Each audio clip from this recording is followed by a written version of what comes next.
अस्सलाम वालेकुम। Junior junction देखने वालों को खुश आमदीद। एक दफ़ा का जिक्र है कि एक जंगल में तमाम जानवर अमन और सुकून से रहते थे। जंगल में एक पहाड़ था जिसके दरमियान में से एक आबशार बहती थी और इससे एक दरिया बनता जो पूरे जंगल में फैला हुआ था। तमाम जानवर और परिंदे इस दरिया के पानी को इस्तेमाल करते थे, इसी को पीते और नहाते थे, अटकेलियाँ करते थे। आबशार का नज़ारा बहुत ज़बरदस्त था। वो दिन के वक्त सूरज की रोशनी में भी बहुत खूबसूरत लगती और रात को चांद की रोशनी में भी। वहाँ एक दिन एक नेक दिल परी का बसेरा था जिसका नाम सोमी था, जिसकी तमाम जानवरों और परिंदों से खूब दोस्ती थी। जब बारिश होती तो तमाम जानवर इस दरिया के किनारे खूब लुत्फ़अंदोज़ होते। एक दिन परी ने अपनी खाला को मिलने का प्लान बनाया और वो चली गई। फिर अचानक बारिश शुरू हो गई। तमाम जानवर और परिंदे बहुत खुश हुए और लुत्फ़अंदोज़ होने लगे, लेकिन फिर जानवर परेशान होने लगे क्योंकि शाम होने को आई थी और बारिश थमने के बजाय और तेज़ हो गई थी।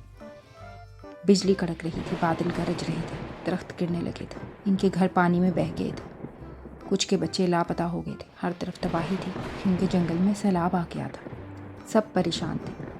फिर सब ने इज्तिमाई दुआ की कि ऐ हमारे रब, हमारी मदद कर। और इसी तरह दुआएं करते और परेशानी में रात गुजर गई। बारिश अभी भी थमी ना थी लेकिन कम हो गई थी। लेकिन अब किसी जानवर के पास कोई ठिकाना नहीं था। सब उदास और परेशान थे कि अचानक सोमी आ गई।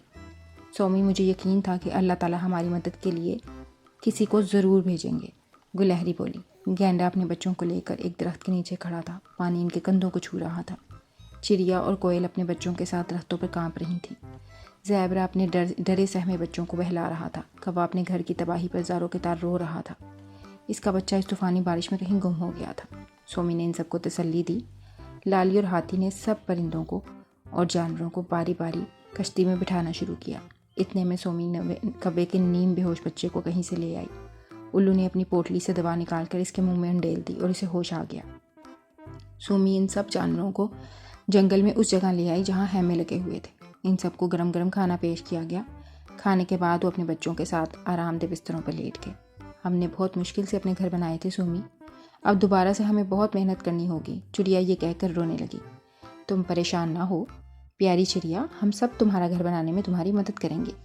सोमी की बात सुनकर सब ने उसे तसल्ली दी कि वो परेशान ना हो। आजमाइश की घड़ी में वो सब एक दूसरे का साथ देंगे और ना सिर्फ एक दूसरे की माली मदद करेंगे बल्कि जंगल को दोबारा से आबाद करने में अपना भरपूर किरदार भी अदा करेंगे।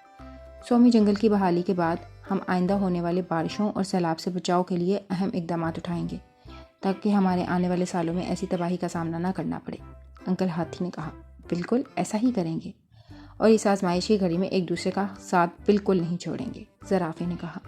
इन सब के ख्यालात सुनकर सोमी बहुत खुश हुई क्योंकि वो जान गई थी कि इसके तमाम दोस्त मुश्किल वक्त में एक दूसरे के लिए मदद का जज्बा रखते हैं।